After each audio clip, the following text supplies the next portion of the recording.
The Journey is a series designed to show that there is so much more to fighting games than what's on the surface. In gaming, you're forced to develop a creative, growth-based mindset. You have to not only accept your flaws, but overcome them. Join me on this path of introspection and self-improvement. Welcome to The Journey.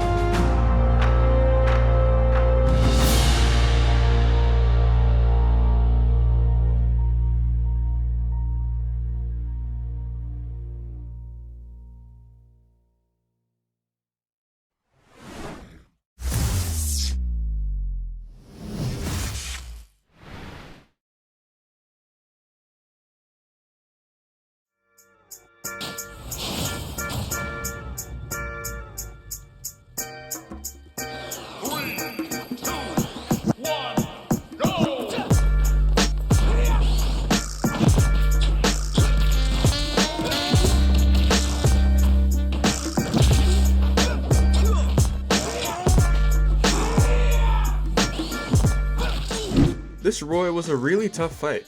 He just straight up outclassed me in neutral. In the last episode, it became very apparent to me that my strategy in neutral was weak to grounded approaches. This led me to try a few new ideas. Let's check them out.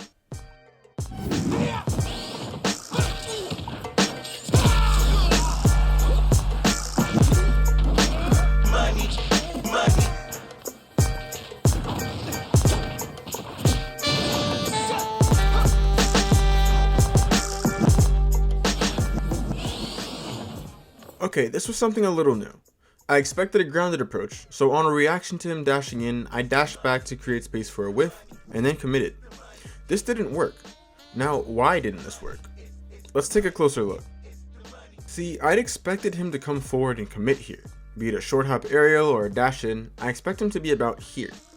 Instead, he backs up in a place where I expect him to move forward. This overspaces me, and I whiff instead. In Mastery 1, we talked about how sometimes people would drift back as they landed, meaning I had to make up for that extra space they gave me. Here, it's the same thing. He gave up space, so I have to push forward more to make up for it. In conclusion, I really should have just committed here instead of trying to make him whiff first.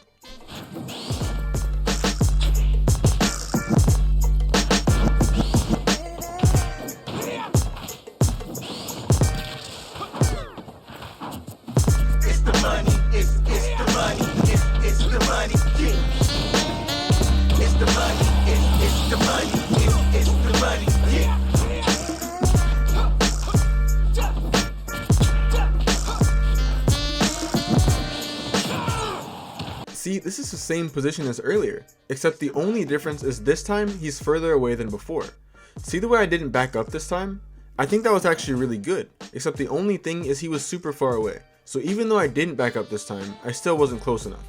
Say the scenario occurred a little bit closer, like right here, Raptor Boost would have definitely hit him for dashing back. Again, this guy was good, and he read me pretty hard for this one, but I'm starting to understand the spacing.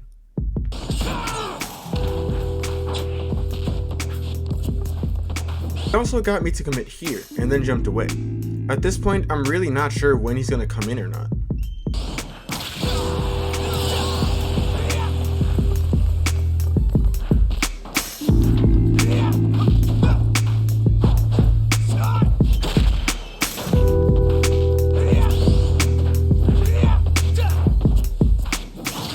Okay, this time I dashed into Raptor Boost, but I really didn't know why. I knew I had to compensate for spacing somewhere, but in the moment I didn't exactly know where. It was a guess, but it definitely had the right intent behind it.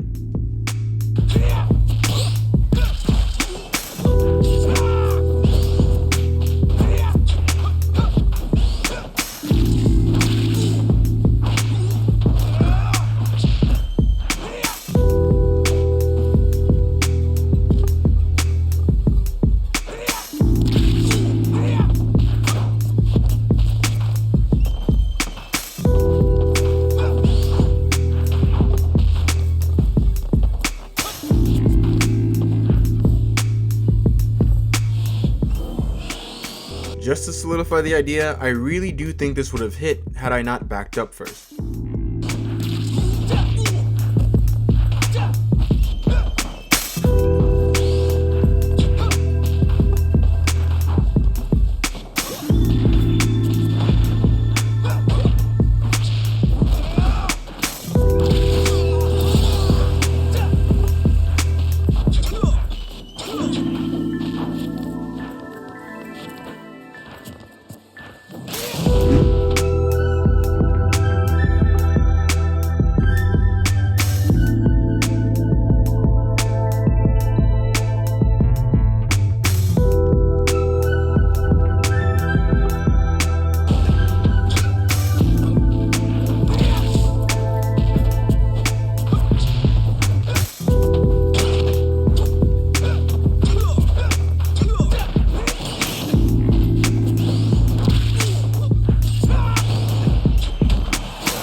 I gotta remember, emotions play a part in this one too. I was so excited about my kill, so I fished for another one and got killed for it. Overall, I learned some really valuable stuff though.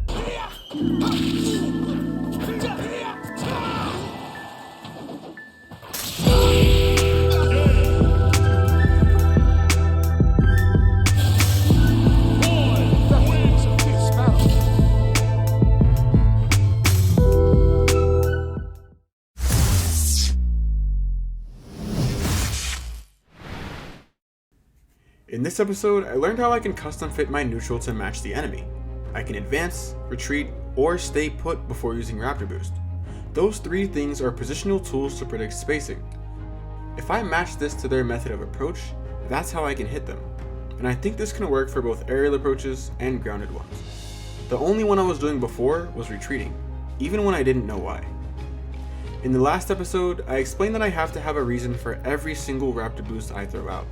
Spacing and the way they approach has to be part of that reason. This is a really humbling game. Every time I analyze myself, I learn something new that I can use for the future.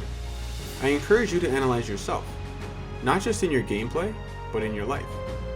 When you take a step back to really figure out the purpose behind your decisions, you may find that some of the choices you mindlessly make every day aren't as useful as you may think they are.